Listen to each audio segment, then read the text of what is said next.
Today's episode of the Counselling Tutor Podcast is sponsored by Web Healer. You're a counsellor in private practice and you need a website, or you've got an existing website which you need help with. Web Healer are offering Counselling Tutor Podcast listeners, that's you, £100 off the cost of a website design and build. Now, Web Healers specialise in websites for counsellors and psychotherapists. It's what they do.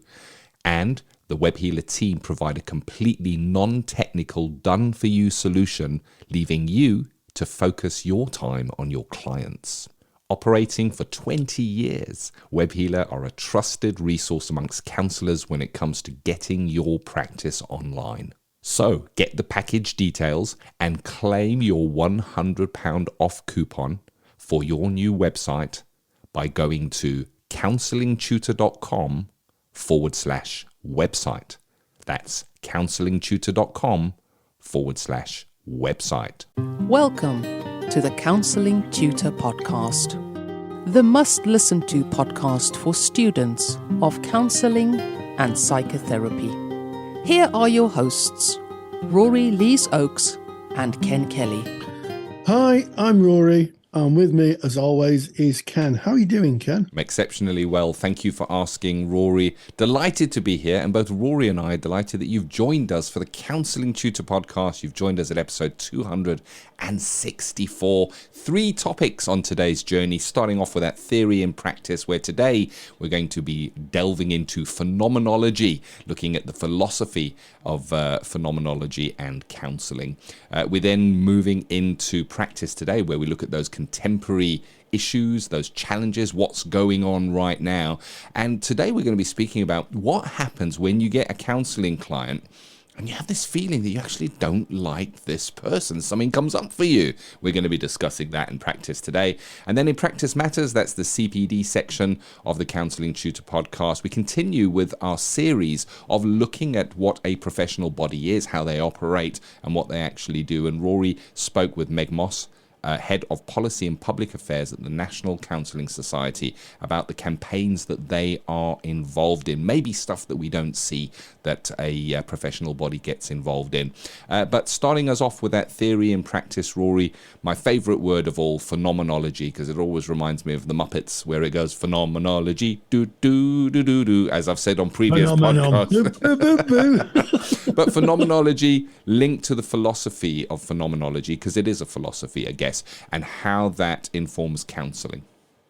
Yes, and I think before we get to phenomenology, it might be just useful to have a little meander down the philosophical background to psychology in general. And we can go back as far as a guy called Wilhelm Maximilian Wundt, who was a philosopher. And then he was the person who said, let's start measuring things. And what happened was that from that, psychology was born, and the tributary of psychotherapy started to form from that. And then we can look at Sigmund Freud. He drew a lot on Greek mythology, works of Sophocles, Electra, and Oedipus were parts of his theory. Albert Ellis, he looked at the philosophy of Stoicism. He talked about Epictetus and Marcus Aurelius, Stoic philosophy, as the basis. So when Rogers came to form his view of person-centered therapy, he really had to draw on the tradition that anybody in the world of counselling and psychotherapy had a philosophical base. And part of that base that he drew on was phenomenology, which is it's the structure of consciousness, and also it's the way we perceive ourselves in the world. And he drew from the world of Edmund Husserl and Martin Heidegger, who were reasonably contemporary philosophers at the time Rogers was around. And he made he transferred that idea of phenomenology into his idea of personality, which was the 19 propositions, which featured in client-centered therapy in 1951. So that's a little bit of a walkthrough of the history of philosophy and psychology, Ken. Thank you very much for that, Rory. And I guess when we're speaking about phenomenology and we say, what is it? It is how you, listening to this, see, experience, and think about your interactions with the world around you. It's phenomenological in that it is unique to you. It is your life. It is your experience. It is your consciousness that is interacting with this field around us, this world around us. And you will feel that, or you will have that phenomenological experience that is 100% unique to you. And I guess we speak, when we refer to person-centered theory, about a frame of reference where empathy is about trying to see through the eyes of the client. And that keys in to that philosophy of phenomenology. Phenomenology, what am I saying? See, I told you it was my favorite word, phenomenology. Because that the client in front of us is having their unique experience of who they are and the world that they interact with. And it can be very different to ours. It can be very different to ours. And it's about us putting our thoughts, views, feelings, and I'm putting air quotes up and saying our reality, because the reality that we hold, of course, is our phenomenological view of what reality is for us based on the experiences that we've had, how we grew up, the road we've walked, and how we interact with our world. And putting that one side can be quite tricky because our whole experience is phenomenological, but we're kind of asked to kind of set that aside when working with a client who will bring their phenomenological view. They're going to bring their truth of how the world is for them, Rory. Absolutely. And I think a useful exercise for this that I used to do when I taught was to get two people to look out the class window and write down what they saw. Don't tell anybody, and then sit back in the class, and then I'd ask them individually what they saw. And two people looking out the same window can see very different things. Some people saw buildings and trees, other people saw cars and people. But that is a phenomenological experiment because their reality was based in what they experienced, and they both experienced different things. And that's really, really important. And Ken speaks on a very important part of being a therapist, and that is to suspend your own phenomenological reality and try and enter the phenomenological reality of others, to see it from their eyes, to I guess, to use a cliched term, to walk in their shoes, to see the world as they experience it.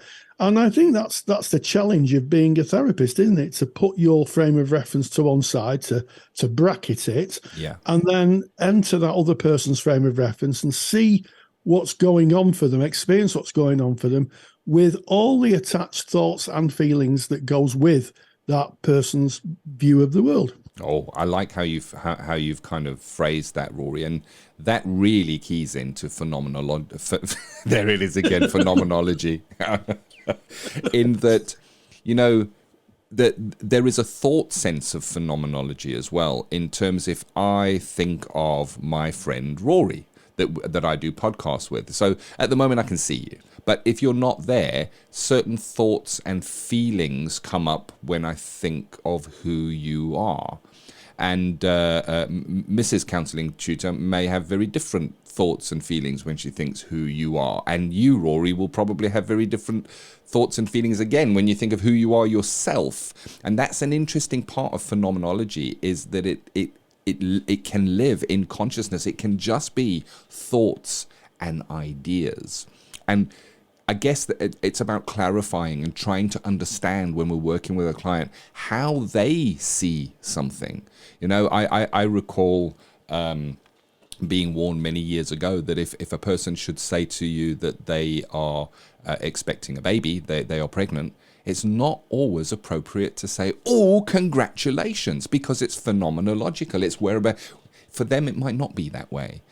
So we need to kind of, I guess, tread lightly in terms of our own thoughts, feelings, and our own reality and how we experience the world.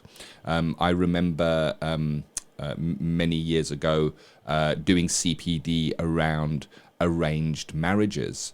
Now, it was really interesting because I'd been fed by the media and they used the word forced marriages, not arranged marriages. That's a phenomenological view on that. My daughter's friend is part of a family where there are arranged marriages and is so happy and excited about that. Not oh, what is this that I have to go into?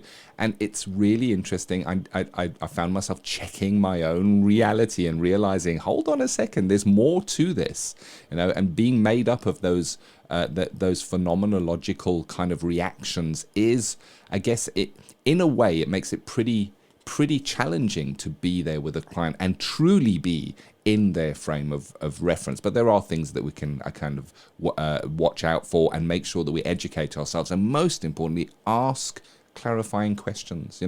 Oh, Christmas is coming up and I've got to go and do the shopping. I wonder what Christmas means for you. Well, it's actually a really tough time for me because I lost my dad over Christmas, as opposed to, oh, well, there's going to be a break, and are you doing anything nice this Christmas? It's we tread lightly, I guess. We do. I always think of I always think of when you're working in a client's frame of reference being a bit like it being in a china shop, and being very careful. I like that term, tread lightly. And don't go in like the proverbial bull in a china shop, tread lightly, and sometimes just be thoughtful of what the client's saying and try and get a really strong sense of what it means to them. And there's actually a German word that sums this up. It was one that was coined by Martin Heidegger, and it's Dasein. Dasein, spelt Dasein, and it means being in the world. Ooh. How you are in the world, own being, own truth in the world, Dasein. And it's an interesting perspective because that's our stock in trade as therapists, I think, trying to understand someone's being in the world, trying to understand their unique view of the world. So if you are doing an assignment, pop that in. Martin Heidegger design. You get extra marks for that. I guess probably you might do, but it's really interesting, and I also think that phenomenology speaks strongly to our own personal development. It speaks very, very strongly to how we exist in the world and what is real for us, and what are those introjected values and conditions of worth? Are they our own experience? Are they our own unique experience of the world? Or are they someone else's that's been overlaid on us? And, through the arc of training, we unpick that, don't we? We look at our own Dasein, our own being in the world. Yeah. It's so interesting, I love that this is based in philosophy because it kind of allows me to step off the path of theory into I guess my own phenomenology and what I think about it and what I feel about this topic and subject. I remember as a much younger man thinking to myself, does everybody see red like I see it? The color red that I see, is it the same color red that you see? Or are you just taught from a very young age that I'm pointing at right now is red and I'm taught the same? But do we see it the same? Do we experience it the same? And the thing is, it's not really possible to measure that because consciousness is a very unique and individual experience. And science as of yet cannot prove consciousness. We can't say with any certainty that a table is not conscious.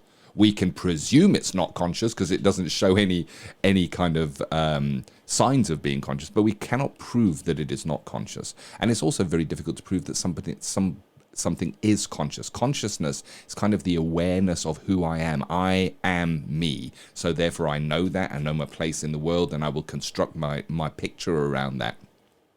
And that, again, phenomenology, I look at who I was as a younger man, I look at who I am today, and much has changed. Much that was a truth and that I lived my life by is no longer a truth. In fact, some of them very opposite to how they were when I was back in those times. And I have no doubt that through continuing personal and professional development, my experiences will change further, and my phenomenology will always be mine, but it will be different to how it was at a different time. And I think that is also an interesting thing to keep in mind when working with a client. I'm thinking now of of a moment where they might say, and I'm just going to pick anything here, I have this partner, I've fallen out with this partner is terrible and bad, and we're there in that present moment with how they're feeling in that present moment. And if we are left with a phenomenological view that the partner is bad, and then 3 sessions later the client is saying, my partner, and they brought me chocolates and flowers, and we went on a lovely weekend, they might very well change where they are. And we need to understand and allow for, I guess, that change in a person's frame of reference from one day to another, not be married to, not hang on to, not hold on to, because then it becomes our introjection into that relationship. Oh, Rory, I could go on all day because I'm in the philosophy now. Well, you're in there, aren't you, Ken? You're definitely in the design for sure, the being in the world. Yeah, and I think, again, to pick up on your point, it's fluid, isn't it? Yeah. One of the things that we see when we're working with clients is that their views of the world may be very fluid, and not. You may get some people who have very fixed views. I know a lot of people have very fixed views on things, but sometimes people's views can be fluid. And they engage in that kind of dialogue with themselves about what to them is reality. And you're part of that process as a therapist. I think you're trying to help the client make sense of what actually is their reality in the service of them feeling better about themselves, or affecting some form of cure for themselves, so they feel better and feel released and can be a different person. And I guess that's what therapy is about. People coming with an issue and being able to say, actually, I don't think I want to do that anymore. I think I will change my philosophical view of the world. And we don't use those terms. I don't say to clients, are we coming in to have a little bit of an inspection of design? And are we going to have a look at phenomenology? They'd probably look at me quite blank. Some might not, some might enjoy that. But generally speaking, we use that by, as Ken said in the beginning, suspending our own frame of reference and entering the client's frame of reference. And we use it by, we also facilitate that by use of skills, reflection and paraphrase. Use of questioning to clarify, and help the client clarify where they want to be in the world. It permeates every single therapy, phenomenology. No matter which therapy you're practicing, there is a phenomenological aspect to it, I think. There is, and it's with you wherever you go. It's with your client wherever they go, and it sits in your therapy room. That is theory and practice. And of course, Rory's made a super duper handout. As always, this is really good. If you are a student of counselling, you're going to want to get this. It's Phenomenology Explained. It's a little PDF that you can download, and to get hold of that, go to counsellingtutor.com. That's on my other website. Click on the podcast tab. Go to episode 264. That's where you're going to find the show notes of today's episode. Right there on that page, you can download a PDF on Phenomenology Explained, written up for you by Rory. It's nice and concise. It's got just the stuff you need, especially if you're doing an assignment. Theory to Practice is proudly sponsored by CounsellingSkillsAcademy.com. I'm Ken Kelly, and I've got a real burning passion for counselling skills. I've built training that takes the doubt out of using counselling skills. You get to see the counselling skills used in real live sessions by a qualified therapist. Full sessions, real material, real counselling skills. To find out more, go to CounsellingSkillsAcademy.com. Right, so there you go. That's us backing out of theory and practice today. And then moving forward into practice today, the contemporary issues, challenges, wins in counselling. And today we're speaking about counselling a client you don't like. Does that happen, Rory? Surely we are called upon to exercise unconditional positive regard. Well, it's interesting. It's a topic that comes up in our Facebook page quite often, where someone will say, well, what happens if you engage with a client you don't like? And there's lots of people who kind of contribute to that. And if you want to join our Facebook page, if you go to Facebook, type in Counselling Tutor, knock on the door, our friendly moderator will let you in. You can join thousands and thousands of like-minded people talking about topics in the world of counselling and psychotherapy. We have students, we have qualified colleagues, And we also have tutors and supervisors all talking about issues related to counselling and psychotherapy. And counselling a client you don't like, something that's come up, Ken, quite often as a supervisor, someone will say, I don't like this client. And I don't know if I've ever mentioned this, but sometimes I look to transference and ask the question, does the client remind you of anybody? Is it their tone or their dress or the way they smell, the aftershave or perfume or the deodorant they're using or the way they speak? Because sometimes we can get caught in the past, and transference, very simply put, is putting the thoughts and feelings of a previous relationship and kind of overlaying them onto a new relationship. And, so you might, I've spoken about this before in the podcast, where you might meet someone and they remind you of a teacher you didn't like. And you put all the feelings of that teacher onto that person, which is unfair because they're a different person. But also it's useful, I think, to take that to supervision and examine why you don't like them. What is it that is giving you those vibes?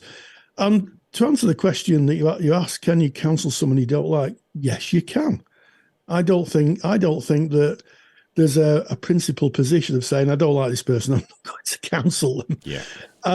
I think that it's a case of taking that to supervision. I'll kind of bracket that by saying, if that feeling is so overwhelming you can't engage in a therapeutic relationship, then it may be useful to make a polite referral, but take it to supervision first and try and examine why you don't like that person.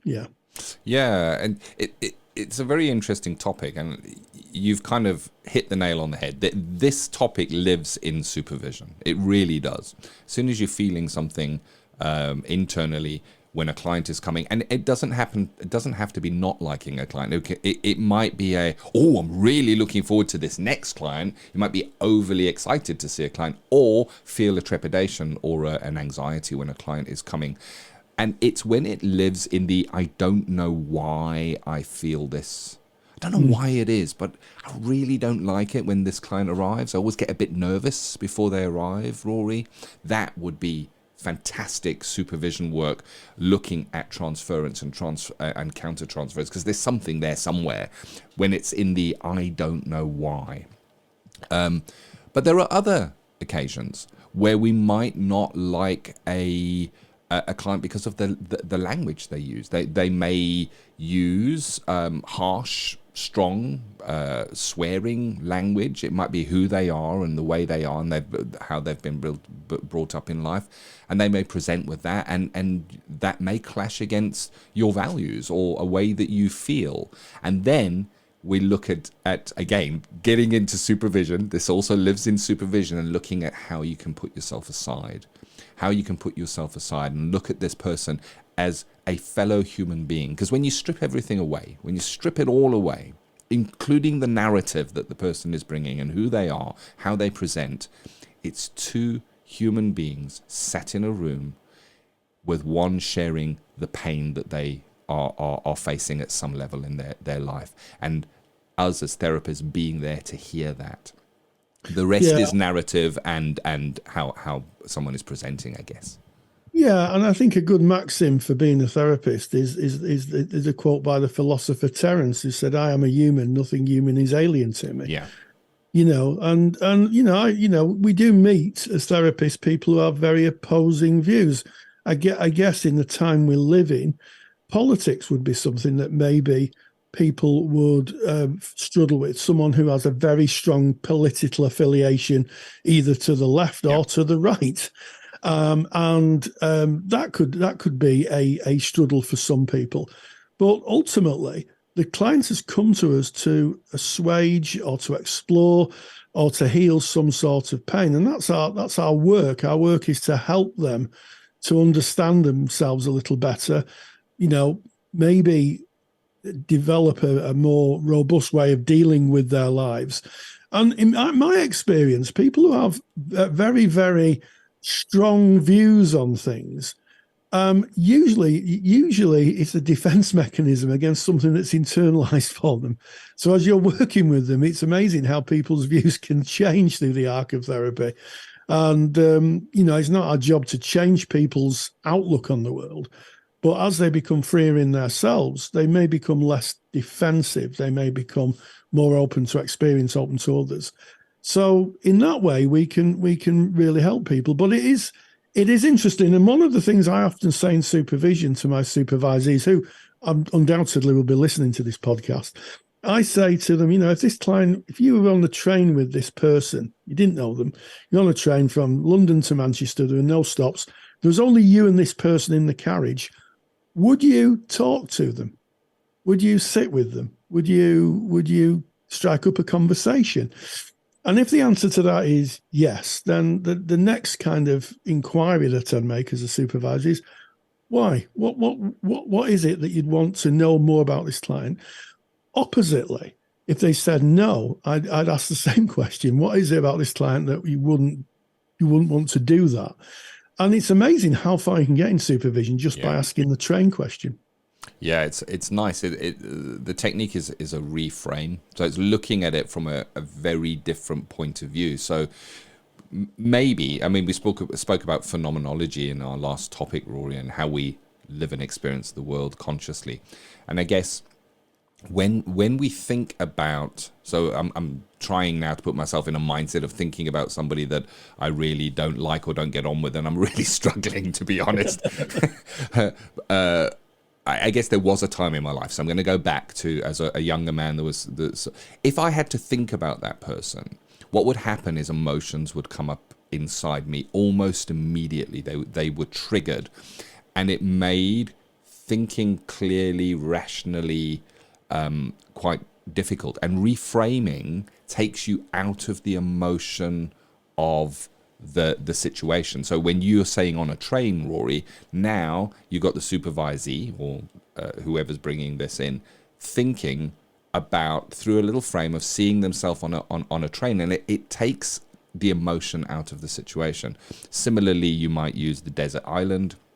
Yeah. If you and this person were marooned on a desert island and you had to set up camp, where would your camp be? Where would their camp be? Would you share meals together? How would you get on? And just somebody speaking through how that might be is interesting to kind of look what plays out. If this person was an animal, what animal would they be? What animal would you be? So if they would be a bird and you would be or if they would be a cat and you would be a bird, is there an overpower feeling there? It's you can play with that reframing. I think that's a good place to go, specifically when you're speaking about transferential stuff cropping in there. Absolutely. And if you're listening to this and this is something you're experiencing, you might take some solace into the fact that Carl Rogers himself experienced this. Rogers, when he was kind of traveling the world, developing his theory, went to South Africa during the height of apartheid, where black people were segregated, they were second-class citizens, they were brutalized. And he counselled an officer in the South African army, which was part of the mechanism that oppressed black people quite straightforwardly. And he was very worried if he could offer unconditional positive regard to this person, but he bravely, and I think it was bravely, met this person and encountered this person for a session. And interestingly enough, the actual client said that Rogers was really empathic, that Rogers really tried to see his world, didn't detect any resistance. And I think that sometimes we can overthink our resistance to clients. I think sometimes it comes back to phenomenology. Our frame of reference about how we're engaging with clients and how they receive us can be two different things. And that really played out in Rogers' encounter with this South African officer. But yeah, we meet clients that sometimes, have different values to us, have different views of the world to us, some that grate, some that kind of bump. And as Ken said, the best place to take that is to supervision, to try and unpack it and look at our own value system and see how we can limit the kind of bump in the therapy room, I think. Thank you, Rory. Great topic. Thank you for bringing that today. Counselling a client that you don't like. Have a think about it. Rory and I are not the experts. We can't tell you how it is in your practice. This is for you to have a look at, journal about it. And if you have got anything that comes up for you, take it into supervision. It really is good material to work through in supervision from a professional and personal development standpoint. We now move into Practice Matters. That's the CPD section of today's episode. An interview with Meg Moss, Head of Policy and Public Affairs at the National Counselling Society, soon to become the National Counselling and Psychotherapy Society, if you're listening in the future to this episode. And Yes. This is part of the thing we're doing of kind of pulling that curtain back, Rory, having a look. What does a professional body do? Indeed, you've said all I need to say, really, Ken. But just to remind everybody, we've had a season of looking at a professional body, looking at the different aspects of what a professional body does. I met up with Meg Moss again. We've heard from Meg before on the podcast. She's the head of policy and public affairs at the National Counselling Society, soon to be, if you're listening in the future, National Counselling and Psychotherapy Society. And she talks about the campaigning aspect of their work. And I have to say that there is a very, very strong call to action in this section that the National Counselling Society are promoting. So we caught up with Meg, and this is what she had to say. Practice Matters. And we welcome back Meg Moss, who's Head of Policy and Public Affairs at the National Counselling Society, soon to be the National Counselling and Psychotherapy Society. So Meg Moss, welcome back. Brilliant. Thank you so much for having me back again. I'm very delighted to be here, especially because today we get to talk about campaigns, which is my current favourite thing to talk about. So I'm feeling very lucky that I get to come here and chat about that with you. So my role has changed. Obviously, I think I might have talked about this a little bit. I used to be the CEO of the society, and I've moved over into Head of Policy and Public Affairs because I think we needed to do more in terms of political engagement and campaigning. So that's why I'm doing what I'm doing. I'm really expanding that element of what the society does because it's not something we've ever done in the past. And now I get to talk about it, which is really exciting. Well, I mean, thank you for that introduction. And I guess the first question, which might be an obvious question, but I think it's one to start off with. Why is it important that professional bodies, or why is it important that the National Counselling Society gets involved in campaigning? What is the importance of that campaigning aspect of the society? That is a really good question. And that's something that I was thinking about before we spoke today. So the reason that we've been investing more time into campaigning is because the direction of travel in terms of mental health provision in the UK is more and more down the path of digitization or the expansion of low intensity, low level roles, moving further away from counselling and psychotherapy. And this is something that we really want to prevent and reverse. So one of the things that we are doing is highlighting the role of counselling and psychotherapy in mental health provision and the reason why that's important.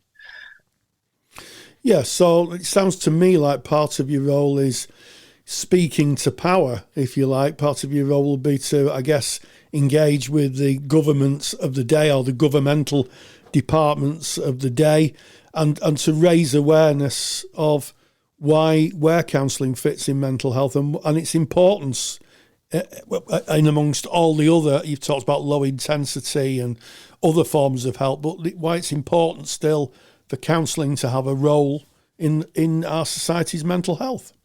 Yeah, absolutely. And I know when you're training to become a counsellor or a psychotherapist, you may not think about the political side of things, but it really does come down to policy level. especially in terms of the NHS or in terms of education. We talk about having counsellors in schools. We talk about having counsellors available on the NHS. That is really a governmental level that we have to engage to make sure that counselling and psychotherapy is not forgotten about, versus all of the other interests that we have. So you have the digital tech mental health care companies that have a big interest in making sure that people use their services. You have psychology and CBT representation who want the government to, work with their practitioners. And we really need to make sure that counselling and psychotherapy are represented. And, obviously for our members, but also for society as a whole, a lot of the work that I've been doing, it has become more and more clear how vital what counselling and psychotherapy can do for people is.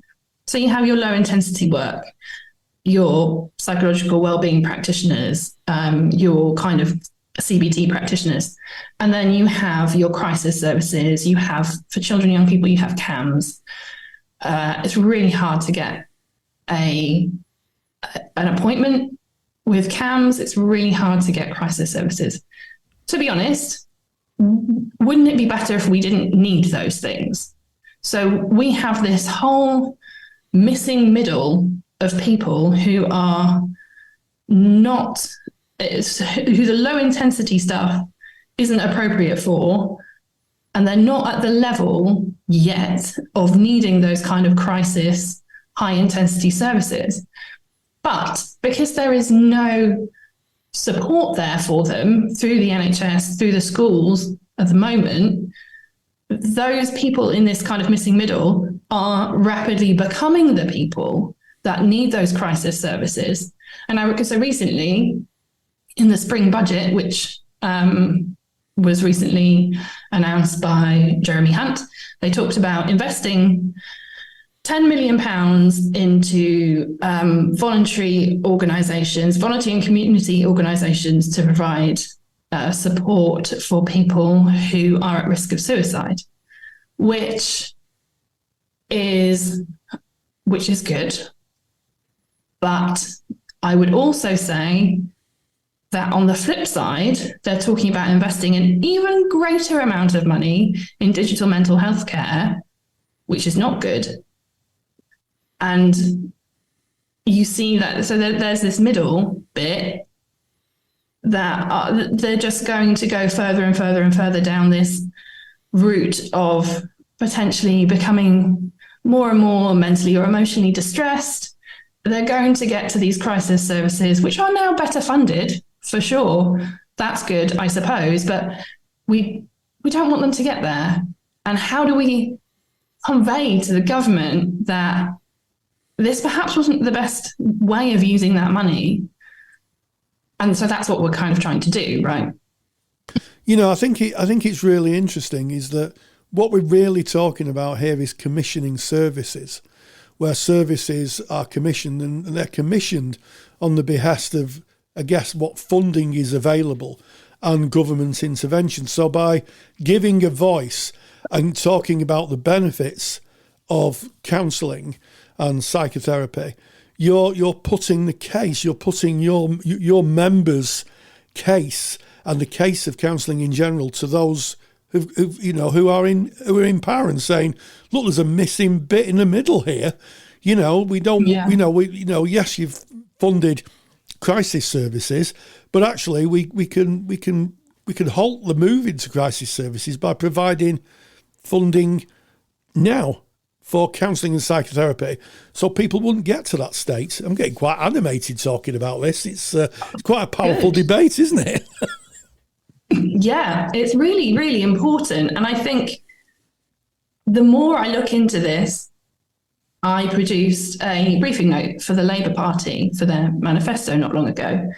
And putting that together and looking at all the statistics, looking at the data, looking at the research, it is just painfully clear to anyone who wants to sit down and understand it what is happening in the UK at the moment. And there is absolutely a solution there. But it's just, like you say, it's shouting at the people who make these decisions, who need to know that, and hoping that they listen, and hoping that there is more of a long-term view taken, because, you know, digital mental health care is pretty cheap. It's cheaper than providing opportunities for counsellors and psychotherapists to support people, let's be honest.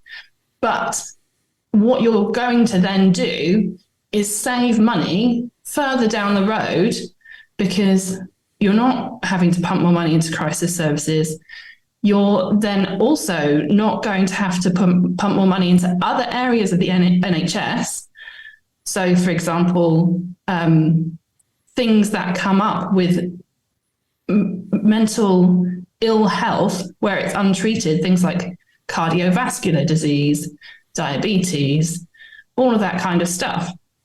You're then saving money because you're reducing the load further down the line.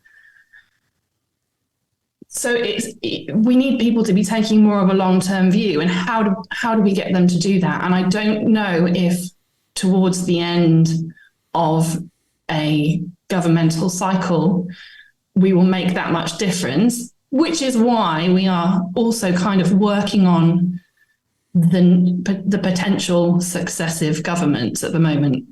I think that's probably the right thing to do, as well as still working with the current government to see if we can help shape policy. But we're also taking a much more forward view of what might happen in the UK to see if we can influence also further down the line with people who might be more inclined to take a longer view.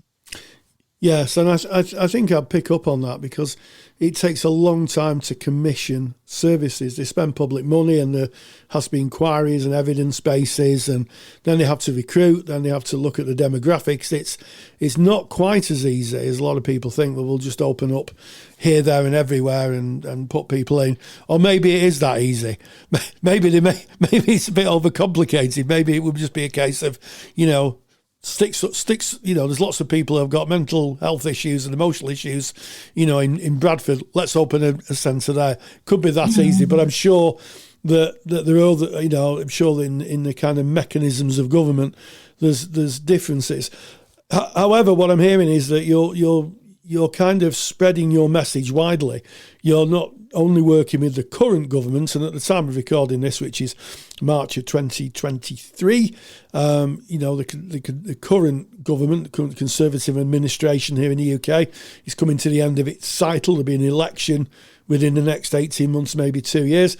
And of course, you're speaking to their biggest rival politically, which of course is the Labour Party, and putting your ideas to them. You're spreading the message about, and and should the government change, then you'll have briefed that incoming government.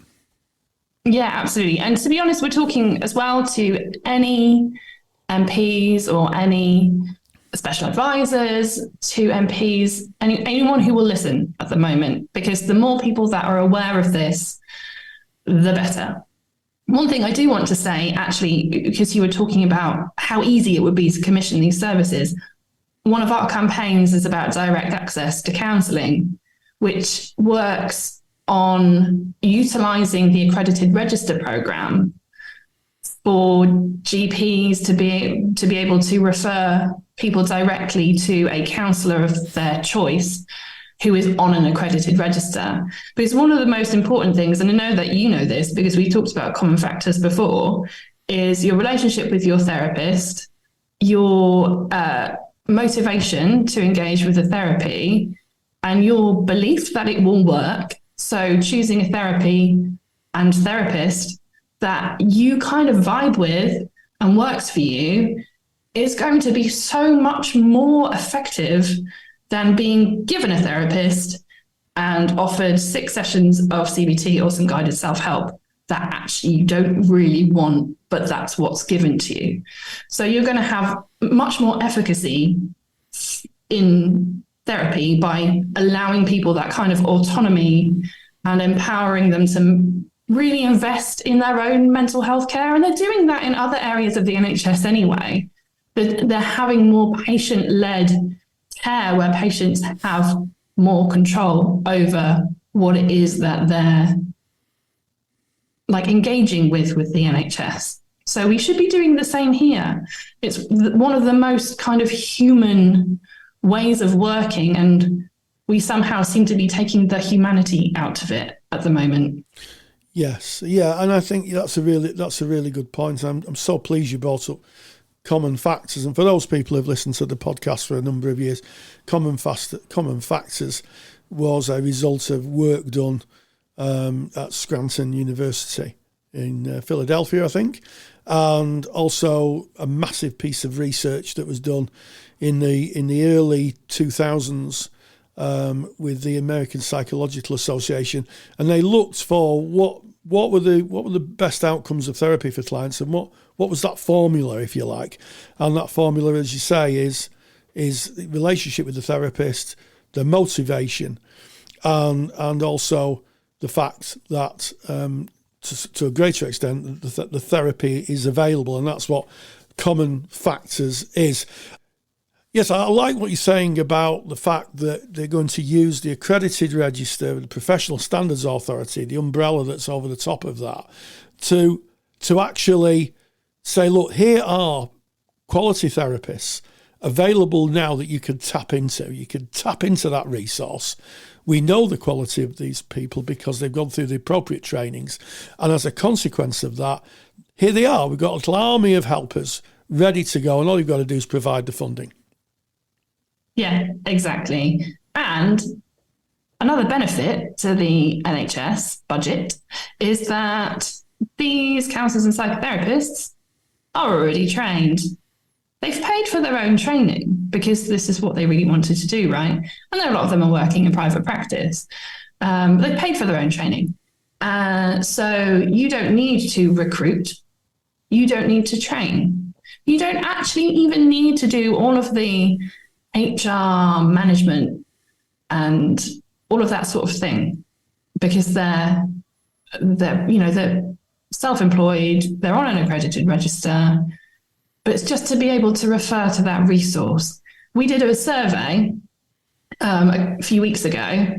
82% of practicing counsellors are available to work in less than 2 weeks. That's how long their waiting list is.